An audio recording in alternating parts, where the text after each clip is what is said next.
My name is Prem and I am known as Prem Koshi, but my official name as per our 600-800 year tradition is I am Polacherakale Oman Koshi. So Polacherakal is the name of our family. We trace back all the way to the first conversions of the Syrian Christians to the Nambudris to Syrian Christians. We go all the way back, we trace our history back. So I am in that line genetically all the way down to right here and now. I take the name of my grandfather, the exact same name. So in our Syrian Christian tradition, we have the elder son takes the father's name, father's father's name. The second son takes the mother's father's name. So it goes on like this, and we can trace it back all the way down. I think, but we are going to have a little change because the youngsters, they don't want to. What is this Polycherical apart?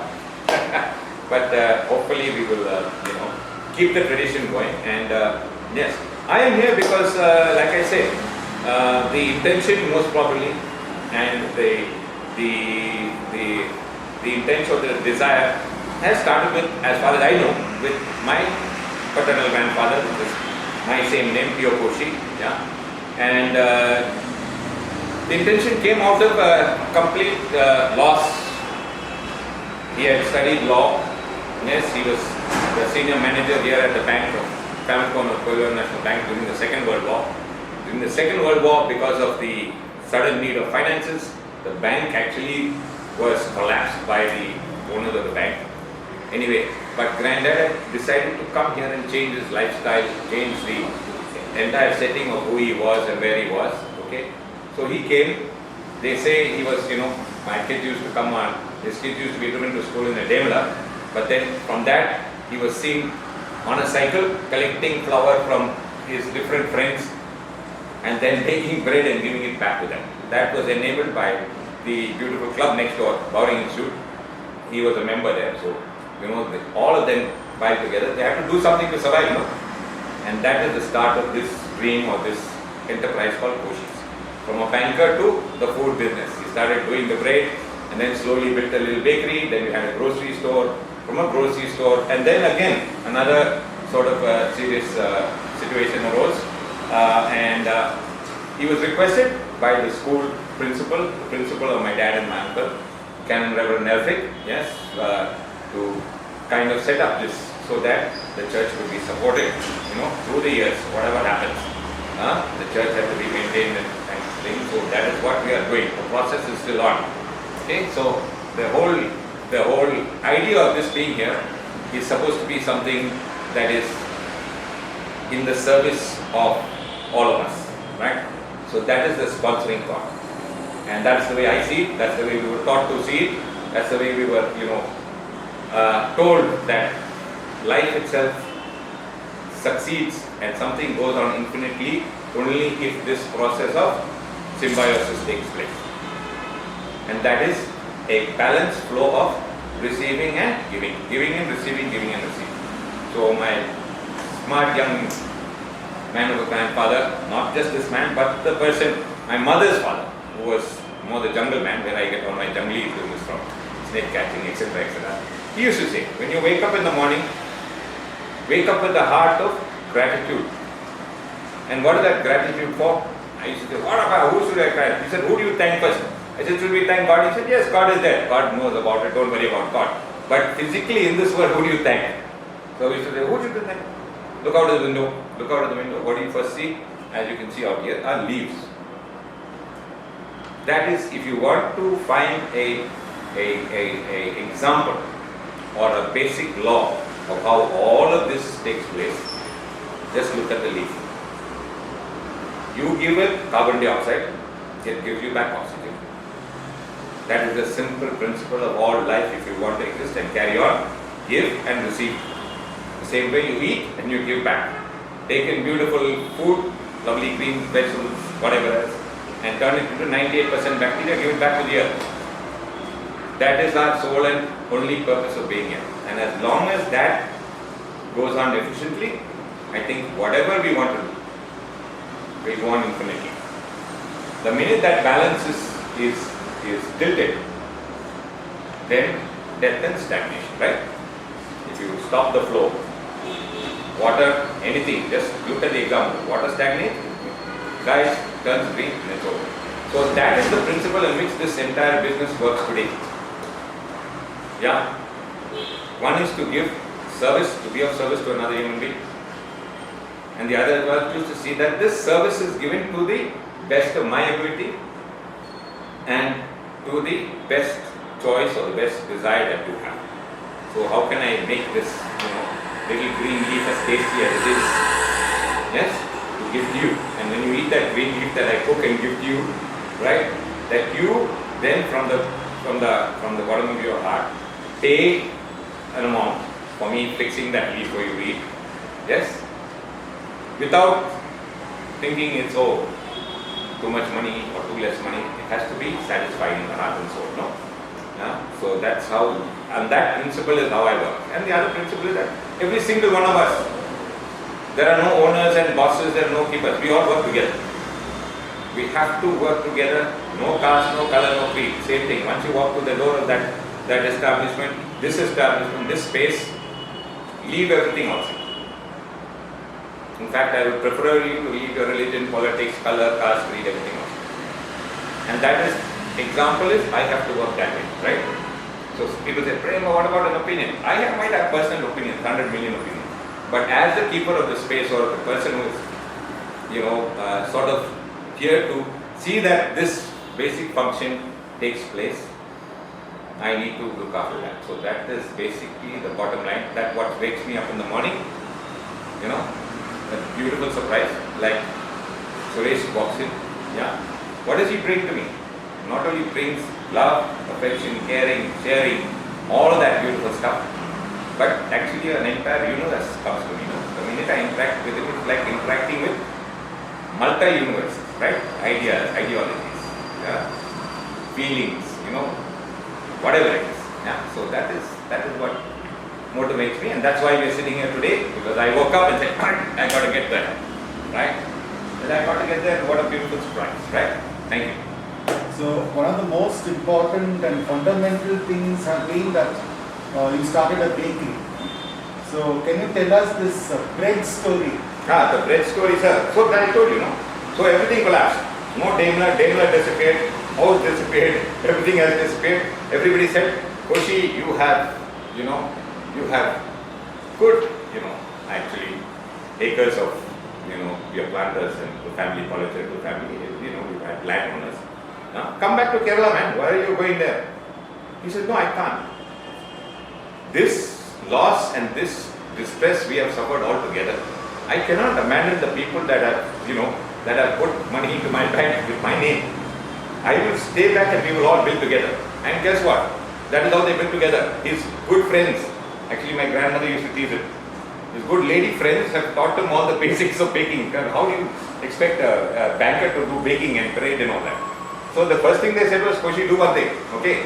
Go to all the club members, all our Bangalore people, go and collect the flour from them. Come, we will allow you to bake it because only ovens are there in the morning.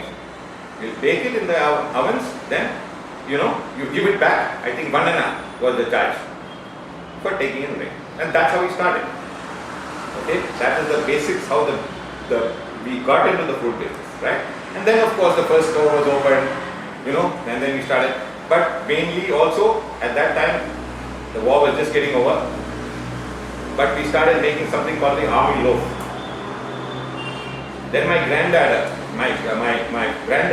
then sent my father to England to study bakery. So he went there, studied bakery, then came back, brought all equipment, set up the first completely automated bakery in Bangalore. Yes, completely automated. And first, I think maybe the first in the country, sliced and enriched bread as they call it. And the whole concept of, making an easier concept of making rather idlis and dosa or chapati was all of a sudden there for you. A whole family could take a loaf. I remember the ads in the old days used to play in the movies, no? Whole family would have a loaf of bread and instant. You could eat it with anything you wanted. The person who was working, doing some manual labor, all he has to do is take some bun, just bun, dip it in sambar, whatever else, eat it. Yeah, so that also turned into a very tasty. And I think, somehow or the other, that bread, the big bread concept was only for the bada saab, no, or the white man. All of a sudden it was available to everybody. So that also acted as a, as a sort of a boost, and like I said, the basic principles, that is one of the things this old man was known for. Not only for, being honest, straightforward, charitable, okay. That is how we were built, on the principles, and we still, get the blessing from that. So that's how the bakery, the shift from banking into food, right. Koshi's is more than a restaurant for many people. Yes. It's a watering hole, it is a philosophy, Yeah. it is a place where people meet, have conversations about the city and its culture. So, can you talk more about it? And because you also have these tables where all of you get together, have conversations about spirituality, about Right. aliens, about extraterrestrials, and so many other That is, things. So now what I found out is that my grandpa also, I thought I was very unique in getting this group of people to come around and chat. But apparently grandpa also had this, what we call a close group of, what he was, they would call the core group, okay, the core group from every walk of life, So the same thing, unconsciously also, happened when I came back and sort of I took over, okay. I think Dad did not, sat and managed from here. But he, of course, if you ran Koshi's, you have to know everybody in Bangalore. Of course, the connection is there. But this thing about discussion, intellectual, and that thing came from basically the great gift of actually, then once we built this building, okay, then there was this chance to say, okay, let us make some more income for the church and that sort of thing.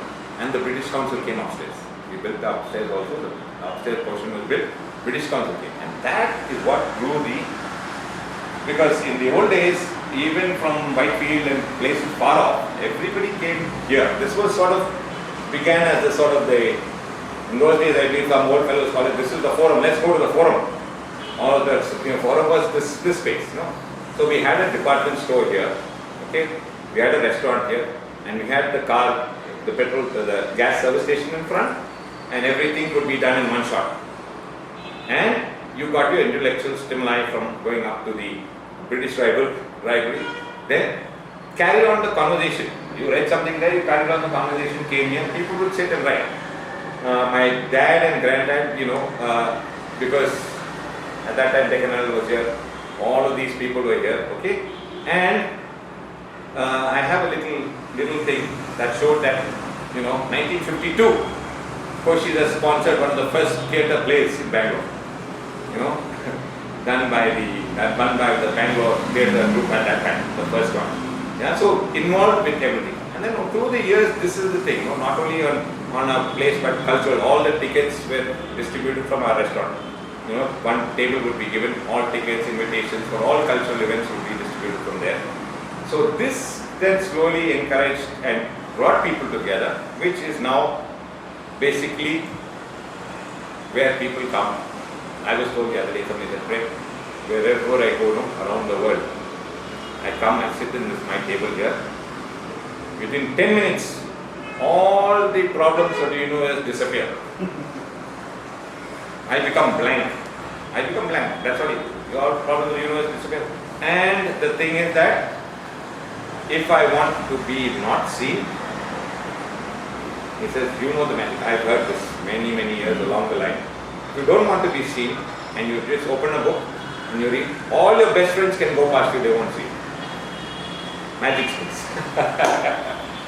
So you have many famous writers, photographers, playwrights, politicians who Yeah. come to Koshi's to enjoy the food and have conversations. Can you tell us something memorable about people coming here and enjoying your space and the food especially? Well, the thing is that there are so many stories that it's hard to pick up from any one of them, right? But basically, the thing is that that experience of coming and sitting there is not really just a physical, on the physical level. to enjoy the food and all that, but it's sort of a deeper feeling of comfort, right?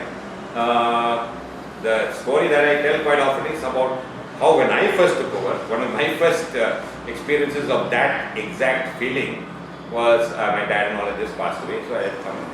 There was a couple sitting there and they were, really, the lady was crying, right, heaving and, very emotionally. Then the man was trying to comfort her and talk to her, and then she would take this puff and bite it and then somewhat crying, and then she would sip her cold coffee ice cream and it was like crazy. Because somebody came running and said, sorry, I saw their foreigners have come, they seem to be, they were there, they ate the puffs and now they're crying and, some problems there. So I walked past once and I saw really emotionally, they seemed to be quite distressed, and I thought maybe they ate something, maybe it's too hot or, but why is this crying seemed to be emotional. Anyway, slowly I went back and said, I'm so sorry to interrupt, but, I took some napkins and kept it on the table. I said, so sorry to interrupt, but, there's something wrong with the food. Is it too spicy for you, ma'am? And she just kept staring at me, staring at me. And then all of a sudden, all the tears disappeared, one big smile came on her face. And she said, are you Prem? I said, my gosh, yes I am Prem. And how do you know my name? I've never seen you before, She said, please give me a moment, please sit down. And I could, sense this thick German accent. And then she looked in her purse and looked in her purse, pulled out this beautiful little photograph, okay? And that is a photograph with two little, very pretty young ladies, and guess who was in the middle of the photograph? It's yours truly. I must have been about 5 or 6 years old, but right there, me sitting in front, and she said, I said, what? Who's this? And how did we get this? Well, we are your mom and dad's closest friends. We were one of the people that came and worked here for nearly 10 to 15 years. We were with Michael, okay, my husband was the boss, and I was, here with him, accompanying him. And we were the closest friends to your dad and mom. Okay? We have left. It's been 40 years. This is the 90s. It's been 40 years and we have come back. We came back. We were shocked to see that dad and mom had passed away. Okay? So we just walked around, right? We were very, very sad. And the trigger of this was, sorry to be so emotional, but every Thursday we had a most amazing date. My husband and I would have a date. Come here. Our favorite thing was to have your chicken patty and your cold coffee. So when we came back and sat down, and when I took that first bite, I could not hold my emotions back. It tasted exactly the same. So it became a huge experience, overwhelming experience. Just the taste was exactly the same. It tasted and smelled the same. All the memories came flooding back. I couldn't hold back my emotions. So please excuse me. So this is what I talk about. This is what I talk about. People go, they leave. They go very, very far and wide. They still come back. It's the same thing. The feeling is the same thing. So I hope we can carry this on for as long as we can. And like I said, as long as the balance is maintained, we'll be able. We've gone through some really tough times right now. Been difficult. But we're going to hold on there. And as you can see, God has blessed us. So here, you can see slowly our customers are coming back. And hopefully I would have done enough magic to get the virus out of Bangalore first. One question about the food culture in cantonment. Yeah. What has been the food culture that you have seen, and what is the change that you've seen? Okay, so the food culture in the cantonment, okay. In the old days, there was basically in this area, okay, Koshi is right here, 1952. I think a few years later, 1 or 2 years later, the great Chinese restaurant right directly opposite Koshi was opened on Brigade. So here we were, okay, and guess what the Chinese restaurant was called? Called Continental. Yeah, but can you imagine a Chinese restaurant called Continental having a Continental? Apparently, my granddad and all of them. Bangalore was like a one little family. I have experienced that all the way up to into the 80s. Everybody knew everybody. We didn't carry money in our pockets most of the time.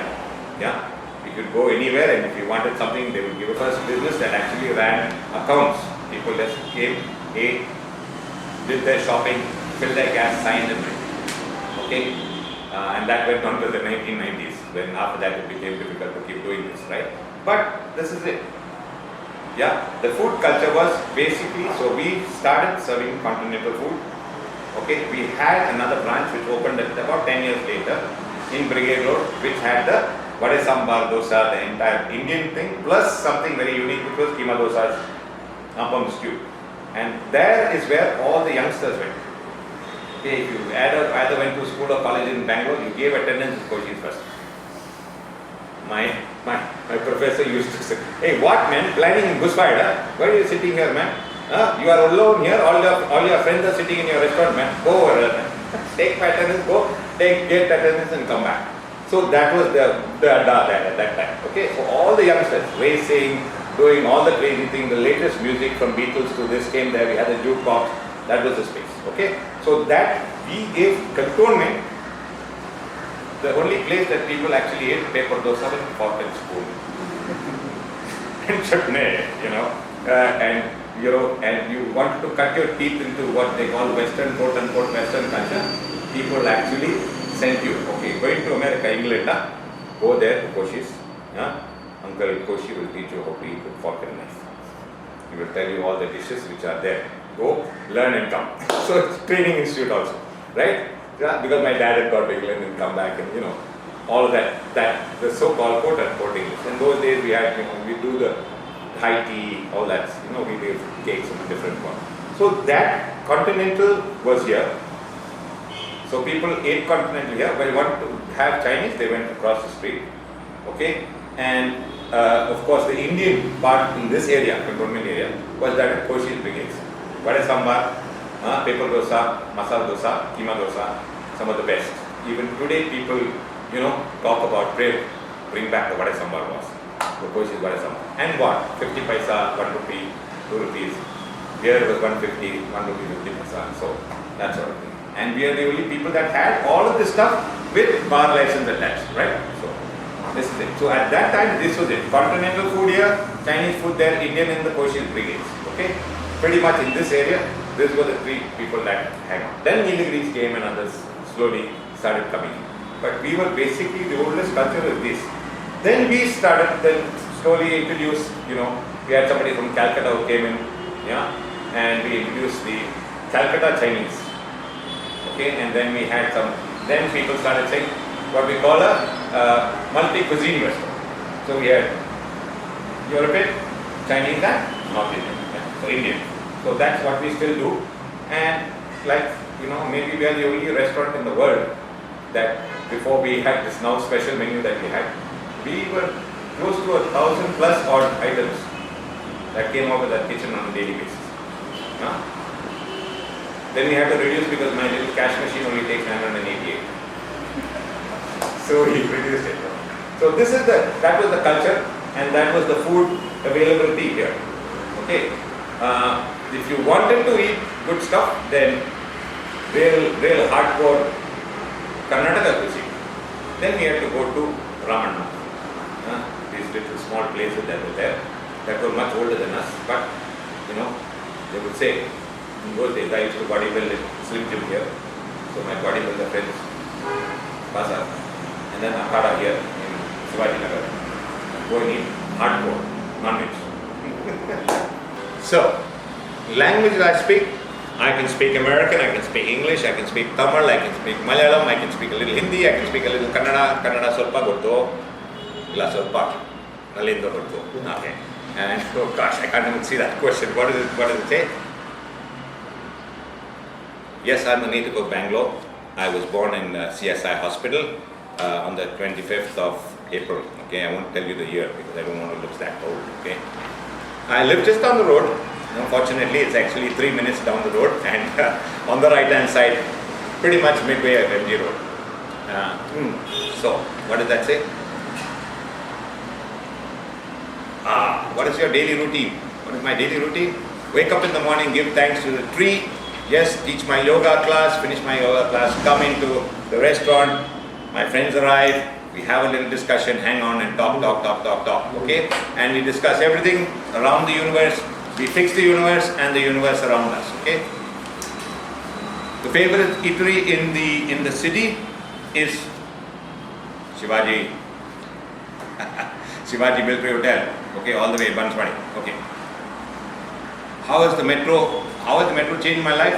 Man, the connectivity seems to be brilliant, okay. A lot more people are able to reach us, so we have a lot more people coming in. What do I miss most of the Bangalore past? Okay, the empty roads. I used to sit in front and we used to bet which car comes next.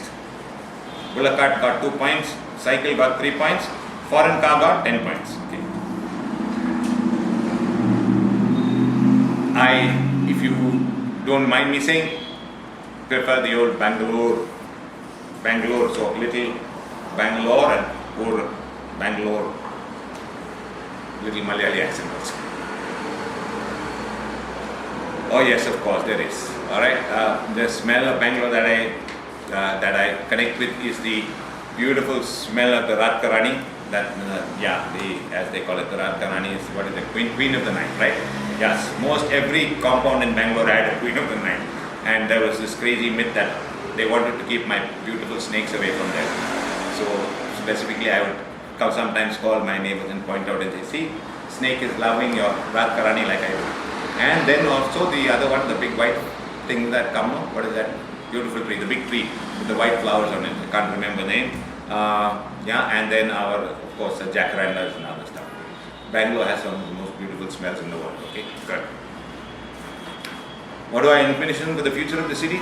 This city is the world's greatest city, okay, it is the most powerful, most wonderful, most magical city in the universe. You will not find so much weather, touch wood, knock, knock, knock, knock, knock, knock, knock, knock, knock, okay? You will not find such beautiful weather, such beautiful, loving, kind, generous, and comforting people. Yeah, we have had, in my experience, no discrimination on any level from the day I grew up in school and even today. Even today, the space that I am, blessed to oversee, yes, I expect it to be that exactly the same. No difference, we are all human, we all come from the same source, we are exactly the same, okay, but we are also beautiful because that 0.1000 degrees gives me this nose, this eye, and gives you that hair, and that body and this body, okay. So all level, all for one, all for fun, okay. Come, let go, let God, let the universe handle the details. Stay in the present moment. That is my greatest goal now. Stay right here, right now. Get free from the past, get free from the future. Live that so-called quote-unquote eternal life is not a myth. It's right here in the present moment. Live in the now. If you want to respond, instead of reacting to the universe, go within. From within, when you respond, 10 billion years worth of information in this hardware. Yes, the right response, spontaneous, correct responses come every time if you are present in the moment. And then guess what? Universe has no other chance but to respond exactly the way. Every action has an equal and opposite reaction. Now we are actually in a space and time that we are witnessing this. The cause and effect is pretty much instantaneously. In the old days, I could, poke somebody and walk away, and the poke would come to me 5 days later. But today, be poked in return. Okay, so stay well, be happy. God bless you all. Thank you for being here. Namaskar.